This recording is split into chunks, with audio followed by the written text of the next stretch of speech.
but de la cravate solidaire, c'est avant tout de lutter contre la discrimination liée à l'image. Cette discrimination que l'on peut voir lors des entretiens d'embauche.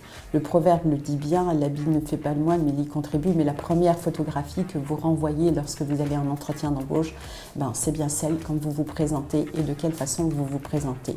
Donc la cravate solidaire, c'est vraiment de lutter sur cette discrimination et c'est pour ça qu'elle propose ces parcours cravate.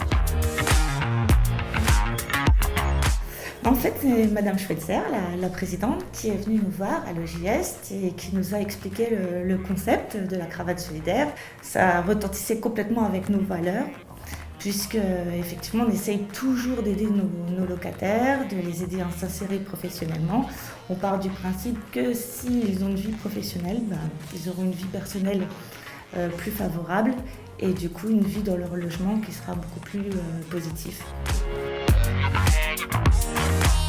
Donc du coup, on a rencontré le pôle social de l'OJS, notamment Sabine Gérard, et on s'est dit qu'on pouvait faire quelque chose ensemble pour les locataires de l'OJS, et on a créé ensemble ce parcours qui combine plusieurs structures pour les locataires de l'OJS.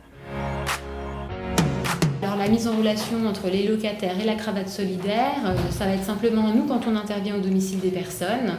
Si en posant les bonnes questions, on se rend compte que la personne a vraiment envie de s'insérer professionnellement mais qu'elle ne sait pas comment faire, qu'elle a besoin de coaching, qu'elle a besoin, aussi bien pour les vêtements, de coaching aussi pour la création de son CV, tout ce qui entoure du coup l'intégration professionnelle, on prendra ses coordonnées et on l'orientera directement en direction de la cravate solidaire.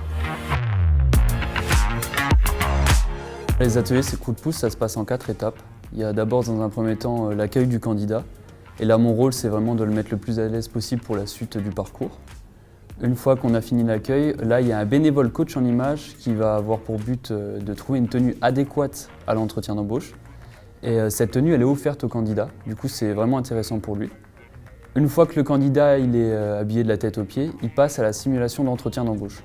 Et là, ça se passe avec des bénévoles aussi, qui sont professionnels dans leur domaine des ressources humaines.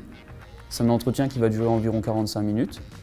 Et pour finir, il y a un shooting photo que je fais moi, pour avoir une photo de CV et une photo un petit peu plus ludique du souvenir de son passage à la cravate. On est ravis, en tout cas, que Régis Beck et Valérie Chauninger, en tout cas, soient bénévoles sur la partie RH au sein de la cravate solidaire. L'idée, c'est que tous les locataires de la Moselle puissent en profiter. Donc ça peut être des locataires de Thionville, ça peut être des locataires de Forbach, de toute la Moselle-Est. En fait, il y a une association qui s'appelle Transboulot et qui assurera la navette des locataires jusqu'à Voipy, à la cravate solidaire.